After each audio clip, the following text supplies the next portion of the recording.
So we're about to shoot into a video today that is going to blow your mind. It's going to be a very, very, very, very next level video.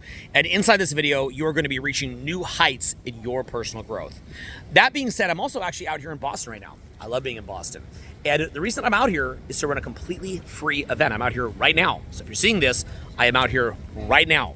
And if you would like to attend that free event, all that you've got to do is click the link in my bio and you can attend this event. It's going to be a lot of fun.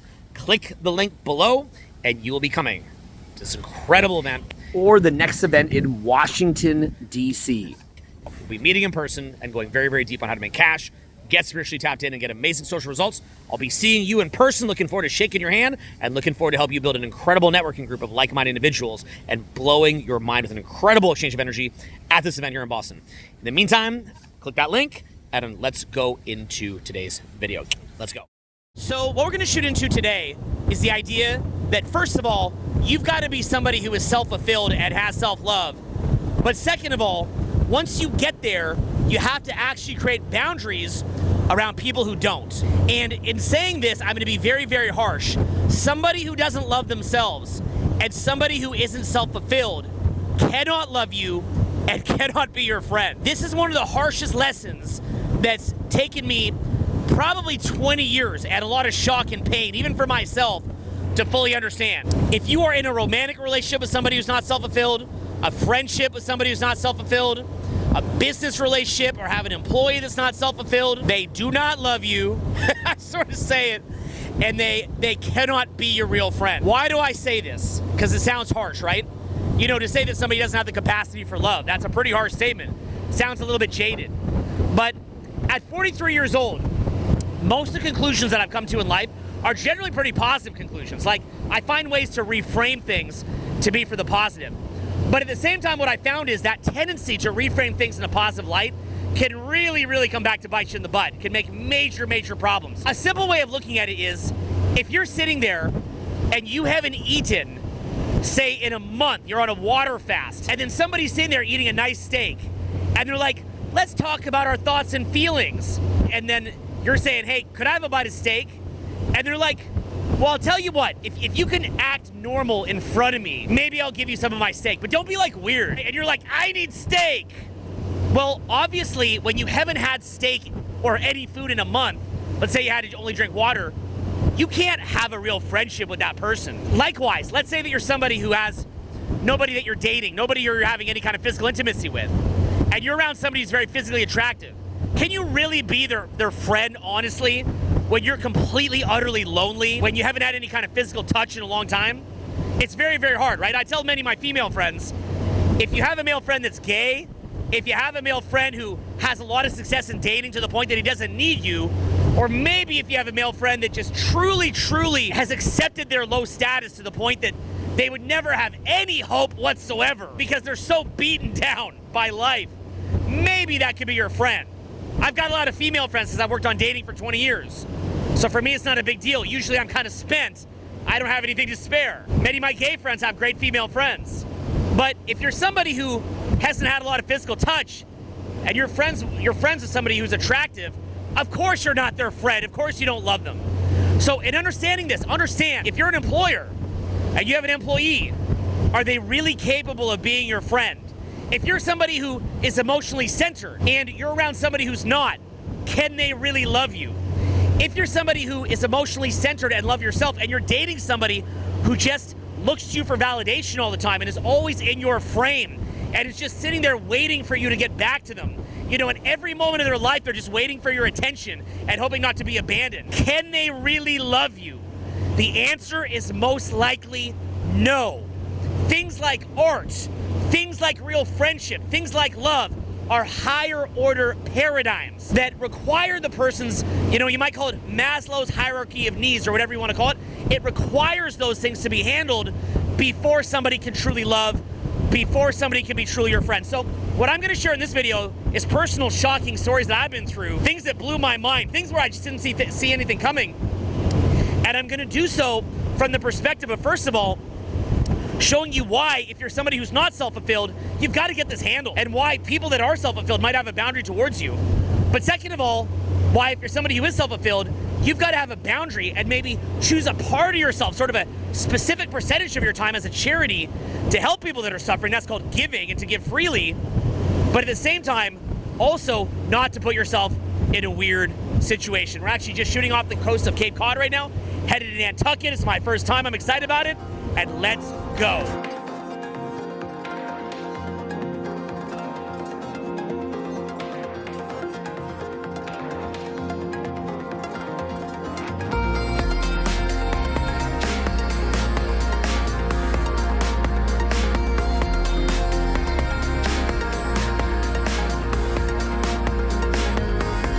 What I realized over time, and this took me years and years to figure out, is that if somebody needs you for something, they cannot love you. If somebody needs you for something, they cannot be your friend.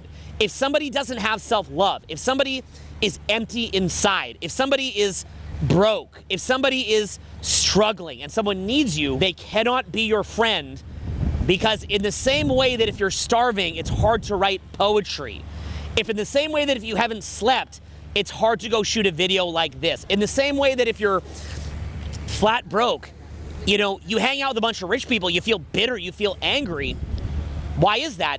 Because if somebody has not sorted out their own lives, they're not going to be, they are not able to relate to you on that high level. And so if your life is sorted out and their life isn't, you might be viewing them in a way where you love them and care for them, but then you're believing that they're viewing you in that same way, and what you're doing is called projection. Now, likewise, and this is where projection gets interesting, because you don't need anything from them, so you project onto them, they don't need anything from you. But likewise, they also are doing projection because they need something from you, and then they are projecting onto you that you must need something from them, because they may not be in a position yet in their lives to do something altruistic or to do something that is meant to kind of put themselves out to help somebody else, because they take the joy in seeing somebody else grow. They're just not there yet. And so what I've also seen, and this is kind of the nice thing, is that many of those people that I've done that for, that initially was salty, it takes about 5 to 10 years, but about 5 to 10 years later, many of the people that I've had those kind of experiences with actually become some of my best friends. And usually what they'll do is, it's about a half a decade to a decade later, they reach out and they say, Owen, I had no idea. I had no idea. And usually, you know, they've kind of put themselves out. They've had similar experiences, and then they've seen the other side of it. Or maybe they run a business and they see the expenses surrounding it. A lot of time when you run a business, you know, you could be spending $1 million to make back $900,000 a month. You know, you're making $12 million a year, but or you're doing $12 million a year in sales, but you're losing $1 million a year to do it. So you're going to debt $1 million a year, but somebody who's an employee thinks that you're making money off them and wonders why you don't spread the wealth. They later start their own business, they see how hard it is, and they come back and they apologize. Almost like a kid, you know, then the kid becomes a teenager, hates their parents. Later you have your own kids, you come back, you love your parents. So but some people actually never wind up coming back around. And it's like a permanent bitter thing. And I think oftentimes they also feel shame around what they took, and so they feel a shame around it. They have projection, feel that if they're manipulating you, you must have been doing it to them, and it gets really, really weird. So this has to be understood, that if you, number one, like I said, the first priority is being somebody who has self-love, has financial self-sufficiency, isn't needy, doesn't need other people, doesn't need drugs to be happy, doesn't need food to be happy, doesn't need anything to be happy. You find that joy inside yourself. That's number one. But number two, you've got to realize that if you're around people who are not at that point, they cannot be your friend, they cannot love you. This is not bitter, this is not a negative spin. What this is that it's basic Maslow's hierarchy of needs. And so you've got to understand that they're in that position. You've got to respect them where they're at, and then you've got to put them into lanes where they can thrive within that context, not set them up to fail by putting too much on them, or create basic boundaries around that relationship, or help them out for charity purposes within the bit of charity work. So this just has to be understood, and once you get it, then they're gonna be happier, you're gonna be happier, and things are just gonna go up and up and up.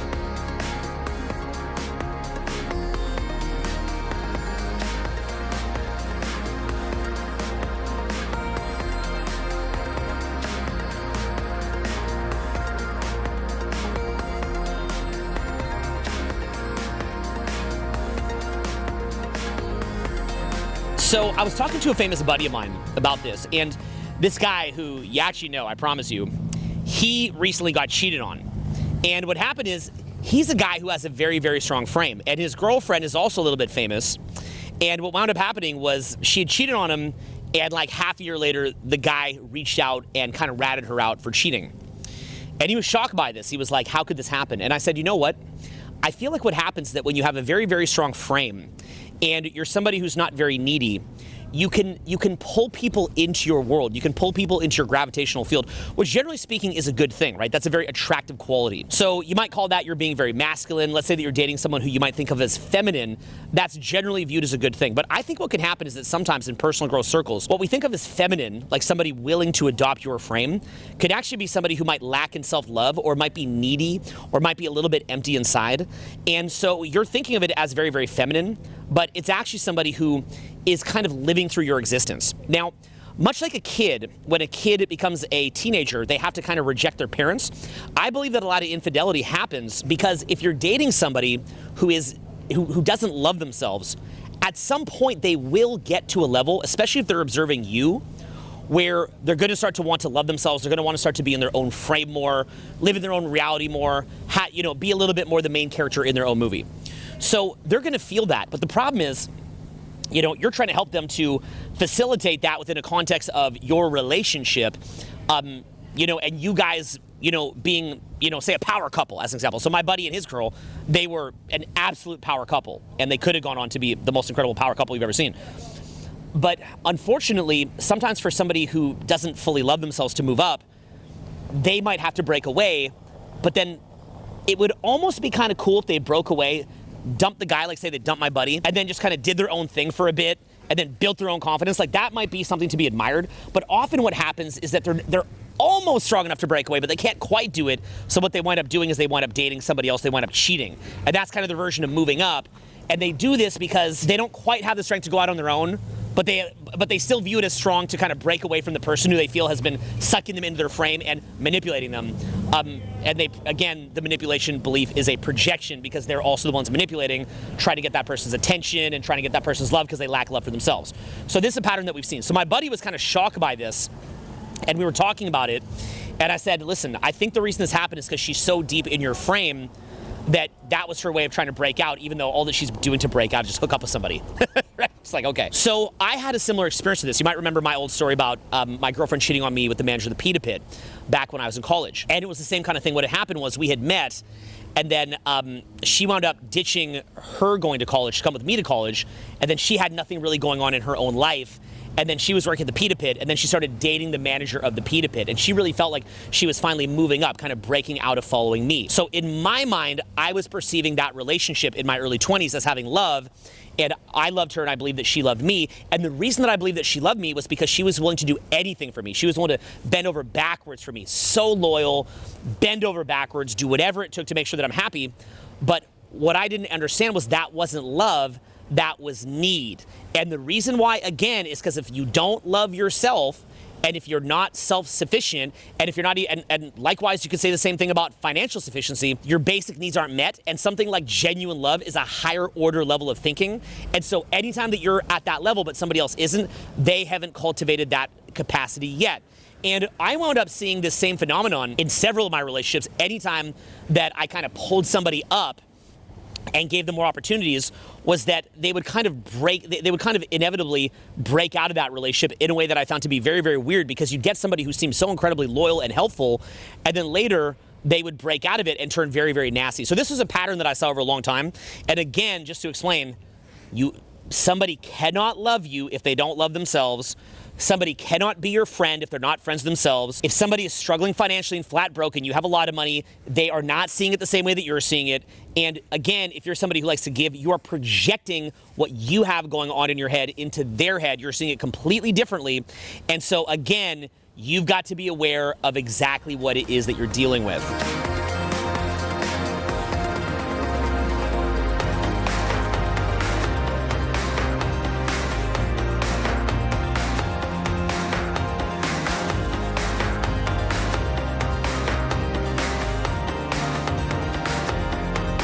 So the next thing to explain is that if somebody's in a state of lack, they're not self-sufficient, they don't love themselves, they don't have their stuff together financially, you don't even know who that person is. And here's what I mean by this. Let's say that I have oxygen in my hand, and you don't have oxygen, and I say, do you like basketball? And I've got the oxygen right here, and I pull it away, I go, do you like basketball? And you're like, no, I don't like basketball. I'm like, are you sure you don't like basketball? But I don't like basketball. Are you sure you don't like basketball? You're like, I like basketball. Okay, boom. Hey, do you like coming to Nantucket? Not really that interested in Nantucket, Owen. Are you sure you don't like Nantucket? Are you sure you don't like Nantucket? Are you sure? I like Nantucket. Okay, there you go. Right? So what's happening is the person's personality, because they believe that they need you for approval and love, they will begin doing what's called matching and mirroring of you. Now, if you've ever studied borderline personality disorder, one of the most shocking things about dating someone with BPD is that you thought that you knew that person within the relationship, and their personality will change dramatically as soon as you break up. I have seen it to where it's like Invasion of the Body Snatchers. I mean, it is crazy. It looks like the person has become satanically possessed or something like that, because what happens is the person who you thought you knew within the relationship, they were matching and mirroring you the whole time. This sounds crazy what I'm saying, but if you actually look up borderline personality disorder or BPD, matching and mirroring, you can read huge articles about this. People who unfortunately suffer from BPD will talk about why they do it, and how they didn't even know that they're doing it. Later they realize they're doing it, and how they're trying to stop doing it, because it's kind of weird. A lot of time people with BPD actually don't have a core sense of self, and so they're continually adapting to who's around them. Now, the BPD example, that's very, very extreme, but it still goes for just about anybody. BPD, borderline personality disorder, is just an extreme version of that. You could look this stuff up. It's pretty crazy. People with BPD have an intense fear of abandonment, and so what happens is that that whole oxygen effect gets magnified even more so, to the point, and combine that they don't have a core sense of self due to childhood trauma, and you can see why it's a soup for the person being a complete chameleon. You have no idea who you're interacting with. By the way, craziest point about BPD, the reason it shocks people so much when they date a borderline is because they feel like they're dating their soulmate because they've been matched and mirrored. Then the person bounces out later, and then their personality completely changes, and it shocks the person that they're dating, and the person winds up traumatized for years. It's like this super crazy thing. So that BPD effect, which you can go research, like don't even take my word on this, just go research it. That same effect, really though, perhaps less so, but it's still very, very real for just about anybody when they are in a state of lack, because what they're doing is they're often matching and mirroring you. Okay, so they are altering their personality to get something from you. Now, this might sound shocking to you, but again, let's say that you have a female friend who's super duper hot, and then she had this male friend that she thought was her friend, but really he wanted to hook up with her the whole time. And then he's doing all these nice things for her. He's buying her dinners and so on and so forth. And then later, you know, he kind of comes out with it. I love you. I want to be your man. And you're, you know, the person who you're dating is a jerk. And then she's in tears saying, I thought he was my friend. I thought he was my friend. And you're kind of like laughing at her, like, how did you possibly think that? Look at you, look at him. How did you think that? Well, this same effect, when you become more successful, is basically universal. Okay, and so that is why you've got to be aware that anybody who you're talking to, you don't know who that person is. You don't know what it is that they're thinking. You don't know what it is that they're feeling. You assume that that person is this particular way that they may have designed to match and mirror you. You believe that that person loves you or is your friend. You believe that that person has your back. You believe that that person is giving magnanimously to you as you may be to them, and so on and so forth. But they are not doing the same thing. And this usually comes to a head by the end of that relationship. You will see it in the way that they treat you after you've gotten out of that situation. You're just going to see it as clear as day, because if somebody really liked you and had empathy for you, they had real empathy or real love for you, that love wouldn't go away when you stop interacting. It just wouldn't, right? They would be mad for a bit, and then they might come back around and say, hey, you know, great experiences. We got to stay friends somehow, some way, even if they took a break. But it's one of these things where it's harder for somebody to have that kind of like agape love, or to truly say, I'm always there for you. It's harder to say that if you're getting something out of the relationship, and then as soon as you're not getting something out of the relationship, then you're so much in pain. And here's what can tend to happen. If you're only in that relationship, whether friendship, business partnership, romantic relationship, if you're only in it to get something, then usually when you stop getting it, it hurts so much that the only way to cope with it is to vilify the person, because it hurts so much that you're not getting that thing anymore. It tangibly hurts you. So let's say, for example, that you're rich, you got a lot of other people you could date, your dating life's great, you're super wealthy, you got tons of friends, you're fulfilled in life, and then you have a relationship falling out. you're like, oh my God, I'm sorry. Like, what's happening, right? You're kind of like, okay, God, like, I'm really sorry that it panned out this way. Can we be friends? Or let's take a little break and let's be friends, right? You're seeing it that way because it's really not that big of a deal. It's truly not that big of a deal. It's like, okay, well, this sucks. This totally sucks. It's not a big deal. In my case, maybe I'm sad that the other person's sad. That actually bothers me, but I'm okay. But so in my case, because, you know, let's say that you've got money, friends, dating, all that, you're not going to go crazy weird, okay? You're not going to be going nuts. But it's when you're getting something from the other person and it hurts, and you never love them, and you're matching and mirroring them, well, what's going to wind up happening? You're super duper angry. Then add to the fact that you're ashamed that you were using them. You were ashamed that you're matching and mirroring them. You're ashamed of your behavior. You're ashamed of how lacking you are. Well, now all of a sudden, what you have to do is you really have to demonize them because you're ashamed of yourself and you have too much that you'd have to confront. So again, I'm emphasizing this because I'm 43 years old and I like to make very positive videos in general. That's the theme of almost every video I do. But this was something that, like, I'm kind of trying to give you kind of like the smack that I wish somebody would have given to me when I was younger, because this was sort of a pattern that I've seen again and again and again, that every time it shocks me. And it hit a point where I had to say to myself, okay, let's look at who it was that I'm interacting with. Let's retrace the steps. And of course, typical me, first thing that I always do is I put on myself. So I'll sit there looking at what I could have done for months, like, what could I have done better? How could I have helped this person more? How could I have been more loving? What could have been better? And I'll do that. Then I hit a point where as I look at it more and more, I'm like, wait a minute, this wasn't somebody who truly had their stuff together. This wasn't what I thought that it was. And so how can I be upset about this? And so the problem is that you're kind of disrupting a natural ecosystem, okay? Everybody sort of has their own natural ecosystem. And if you're taking someone out of their natural ecosystem, which might be a little bit lower down, but if you're taking them out of that and you're putting them into a different ecosystem, you can only really do so if it is truly from a mindset of trying to empower them to be able to sustain that ecosystem themselves. Now, I've tried this. You know, maybe I've worked with people and I'm saying, buy your own camera gear so you never rely on me for camera gear, or let me show you every single component of how I run a business so that you could do it on your own without me. Or, I've dated people who are very validation dependent, and I'd keep saying things like, I'm not going to call you beautiful 10 times a day because I can tell that you're validation dependent and I don't want you to be dependent on me. You know, I've tried things like that, although that could be a bit of a jerk move and I'm kind of 50-50 on that one in retrospect. But the point being is, like, I've tried these things to avoid creating dependence. But even then, when I've tried my absolute best to not create dependence, I've still seen it go sideways. But ultimately, if you're going to do this, and if you're truly doing it to help somebody, you truly have to be helping them to build a non-dependence on you. It has to be truly a magnanimous thing. Otherwise, what you should ultimately be doing is dealing with people, whether romantically, friendship, business, but dealing with people that are on your level and where it's an appropriate fit.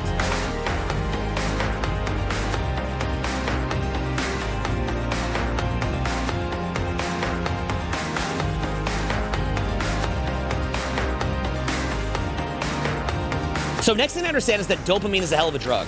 And dopamine, in my understanding, is the same brain chemical that we get if we do cocaine. So where do human beings get dopamine? There's a number of different areas, but one of them is if you perceive that you have status, you will get dopamine from that. So let's say that you go and you clown somebody. In effect, what you're doing is it's almost like, you could just jokingly say, it's like you're eating their neuroendocrine banana, right? They lose dopamine, you gain dopamine if you go clown them. That's a miserable way to do it, but in truth, people do that to each other. When people are clowning each other, they're doing that. When you see a mall cop come and harass you and pester you and try to scare you, why does the mall cop do that? A mall cop might feel like their life is pointless, but if in that moment they can come and pester you, they get a feeling of power. I remember one time I was at Catalina Island in LA. We're actually in Nantucket right now, but it's at Catalina Island in LA. And there was this old fat guy, and he was kind of like the boss of the island. And he would drive around the island on his little go-kart, and he'd boss you around. And you could tell that he's, in regular society, he's a nobody. But here on this little island, he's the big sheriff in town, and he's getting dopamine out of it, and he's going overboard. Why is he doing it? His behavior is a reflection that he's getting dopamine he doesn't normally have, that he probably doesn't deserve, and he's getting it, and he's addicted. And so when he's saying, you better watch out here on the island, he's getting dopamine from that like a drug addict. Okay, so how does this fit in with what I'm saying? So what I've seen is, let's say in certain situations, I've worked with somebody who's struggling and has low dopamine. And then I'm working with them, right? And it gets to the point where I've tried to build them up to where they don't need me, which is a big, big thing that I try to do, always. Make it where the person doesn't need me. Well, then what I've seen happen is as soon as they don't need me anymore, in about 80-90% of cases, they can become very petulant. They can become like divas.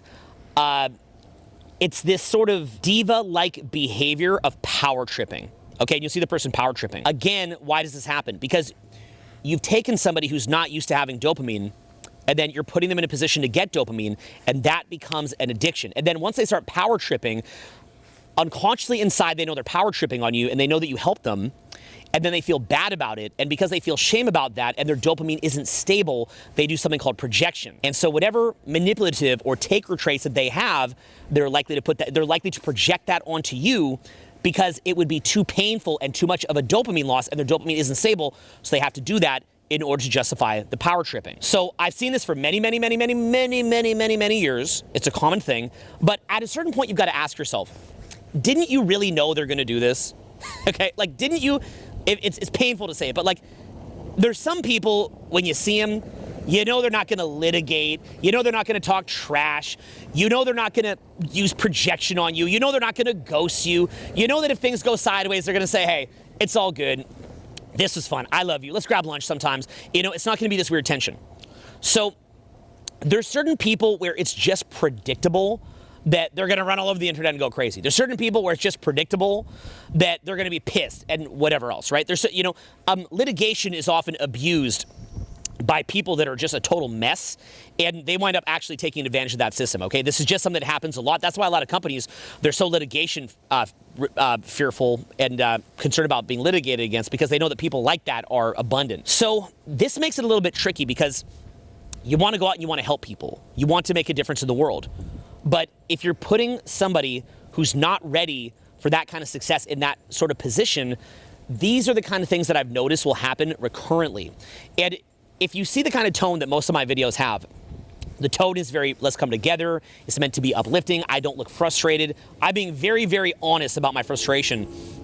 And I'm doing so because I really just wish that somebody would have made a video like this for me about 2 decades ago, because I would have set up my life differently. And I would have helped people, I believe, even more.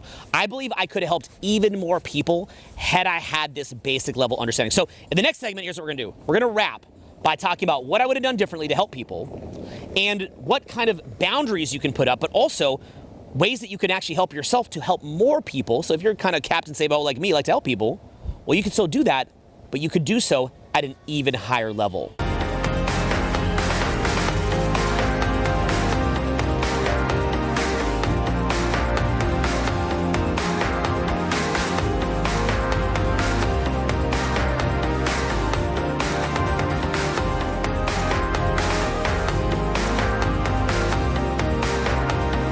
So the first thing you got to understand is, if you want to help more people, the more money that you make, the more success that you have, the more value that you've compiled, the more that you can go and help people.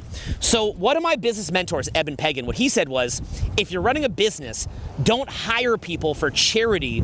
Rather, hire the best people and then go make an actual charity. In other words, do the math on this. If you're making $1 million a year and you're giving away 10%, you're giving away $100,000.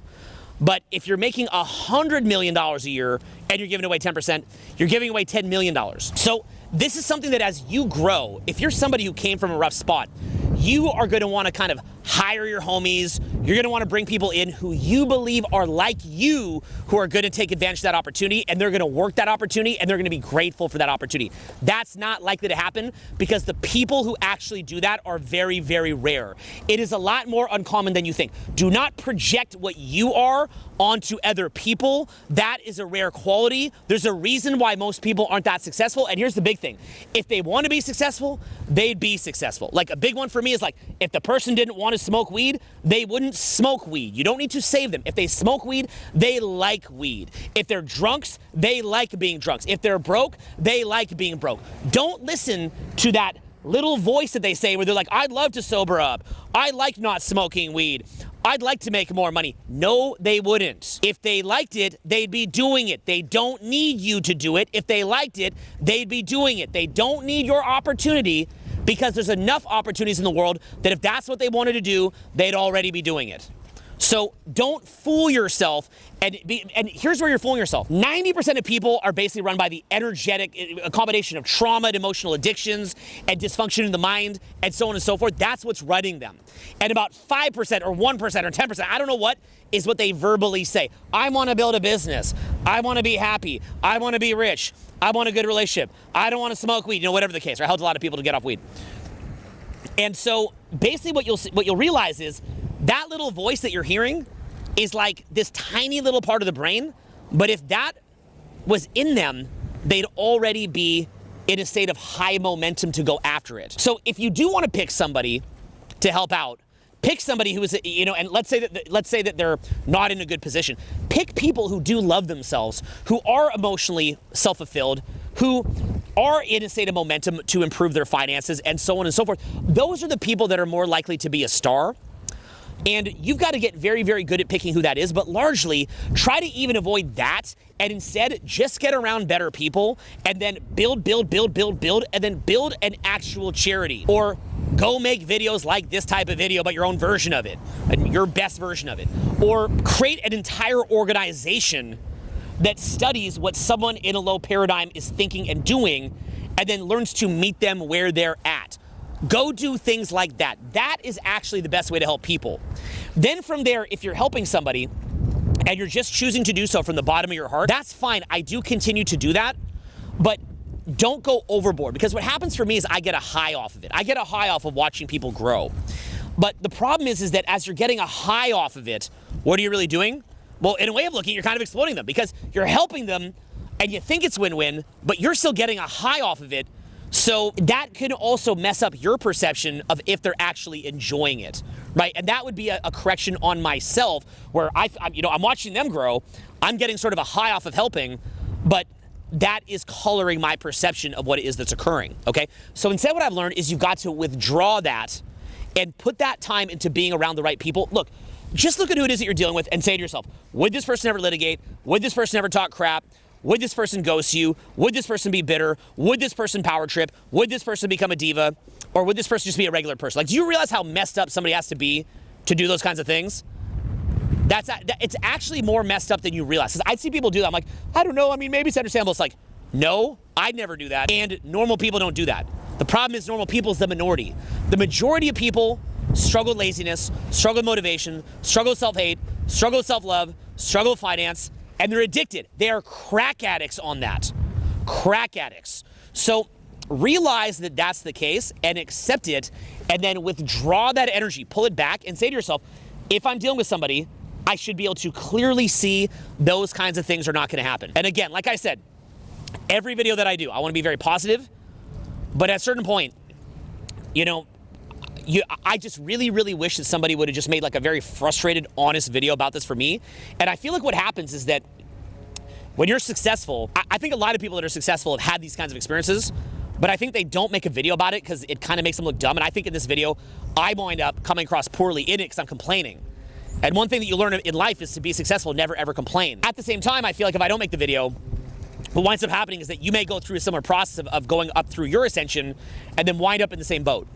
So look up things like codependence and how codependents seek out people that they can save, and see if you have that tendency, that people-pleasing tendency. Look within yourself if maybe you're in some way trying to control people by making them dependent on you, and say to yourself, I want to date people that are not dependent on me. I want to date people who have self-love already. I want to date people that don't have substance abuse problems. I want to date people that are not mirroring and matching me and making me think that, they're a person that they're not. I want to be around people that are on the up and up. And a big one too is don't just go for who's physically attractive. Go for somebody who, yes, you're attracted to, but if you're going to be in a relationship, also realize that, looks is one component, but there's many other components that you've got to be looking at. It's amazing. Like, guys will see, who you're dating. Like, is she hot? What's she look like? It's like, bro, you're hooking up maybe half an hour a day. The other 50.5 hours, you're around their energy. How is their energy impacting you? What level of conversations are you having? Are these conversations uplifting you as well? Or is what you're talking about just trying to brain dump them to help them, and so on and so forth, right? So you've got to start to look at this honestly. And, if you see that people are maybe struggling with emotional dysregulation, like, you're in a happy environment and they're truly struggling, adapting to a positive environment, realize that's not going to end well, okay? And you can pour into it and pour into it and pour into it. That will not be interpreted in the way that you intended. It will be interpreted the opposite of what it is that you intended.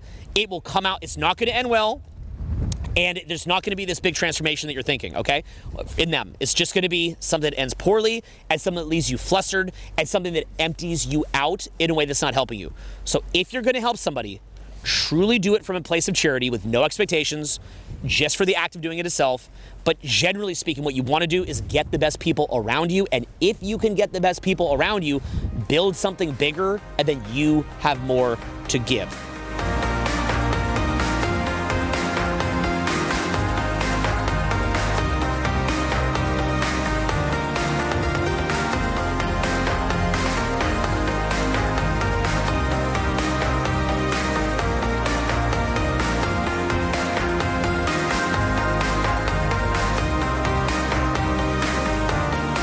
So this video is for two types of people. First of all, people like myself who have made mistakes. I think I come across terrible in the video, but I try to be honest in my videos. It's just some stupid things that I've done. And so if you've done the same thing, then the video is for you. But the other kind of person the video is for is if you're somebody who actually lacks in self-reliance or lacks in self-love, or who maybe is at a point where you're low enough on that kind of Maslow's hierarchy of needs that you are matching and mirroring people unintentionally, or you are bending your values for people, or you are using people. And if you recognize this in yourself, like if you're not able to go into an environment and just be yourself and share genuine friendship with someone, if you're not able to get around someone who's attractive and share genuine friendship with them, if you're not able to get into an upscale environment and genuinely enjoy it, what I'd say is look at this as the other side of the coin, and you're going to begin to see why people that are in that place have had negative experiences and why they might be avoiding you. And I came from that place. I used to wonder why people were avoiding me. But what starts to happen at a certain point is that people who have made it in life, they've made it on the other side, they realize that most people are incorrigible with this kind of stuff. And so they hit a point where they're sick of trying to fix people, and they've just become at peace. I think we'll go up this way. And so this is actually a big discussion, if you're not aware of this. It happens among people that are successful, is they'll say things like, I really love my cousin and I tried to help him, but it just got all weird. Or, you know, I've tried to hire different people and tried to put them in a good position. It just got all weird.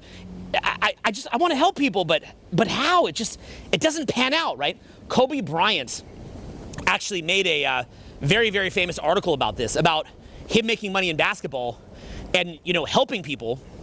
And I'll see if I can even find it here. So what Kobe says is, dear 17-year-old self, when your Laker dream comes true tomorrow, you need to figure out a way to invest in the future of your family and friends. This sounds simple, and you may think it's a no-brainer, but take some time to think on it further.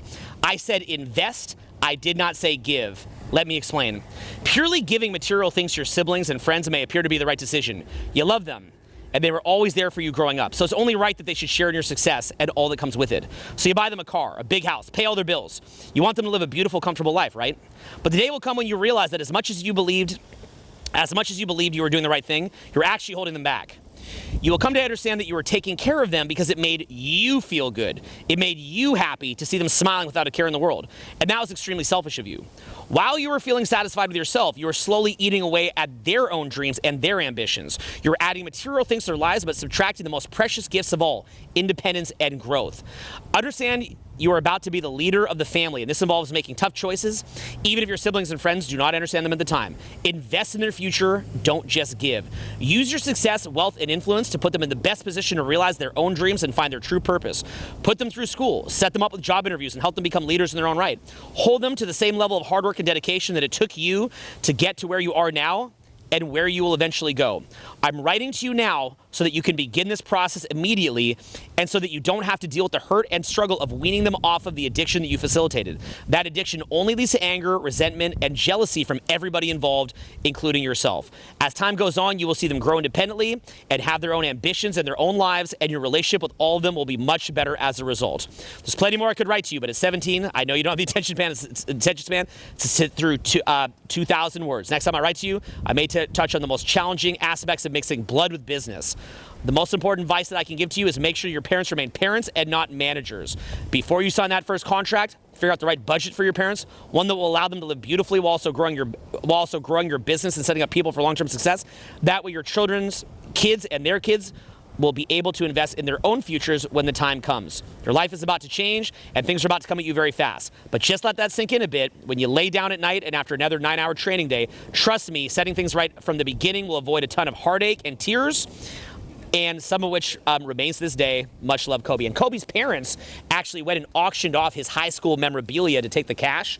Super duper crazy. And I'd even go a step deeper than Kobe here in saying that even if you set people up with opportunities, that can still create a mess. I think he's just trying to make it sound positive, but you've got to be aware of that too. So realize, and this is sort of a funny thing, most wealthy people who I know have ongoing conversations. Successful people, like, I try to help people and it gets all weird.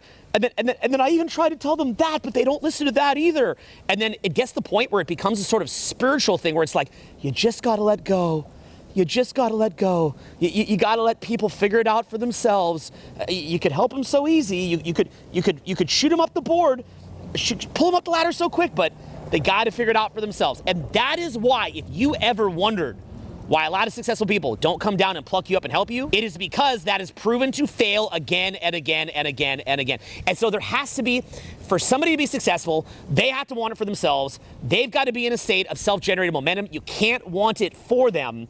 And if you do, it's going to make a problem. And like I said, you've got to be able to read people and see where they're at, know who it is that you're dealing with, and realize there's a Maslow's hierarchy of needs, and things like art, true friendship, love, even something like, by the way, love of nature. Even that, to truly love nature, to appreciate that, somebody can't be sitting there saying, I need you, I need you. Like if you've got a significant other and they're obsessed with you and they can't stop thinking about you and they're always feeling abandoned, and you take them out of nature, they are not going to be able to understand where they are, because you're in there in the glory of God, looking at it, taking in the presence, and they're just sitting there going, and you're like, baby, look around, and they're like, and they can't get it. There's a Maslow's hierarchy of needs. Those needs have to be met to understand these cool little artistic or nature things or love or friendship. These are very, very high up on the totem pole of needs and of abilities and of capacities and of paradigms. How much could you truly love somebody if you're starving to death? And a lot of people emotionally are starving to death. If you're one of them, then please go and fix that, so you can be on the other side of this equation. Take it as a motivation and say to yourself, I don't want to be one of those people contributing that. I want to be on the other side of it, adding to the world.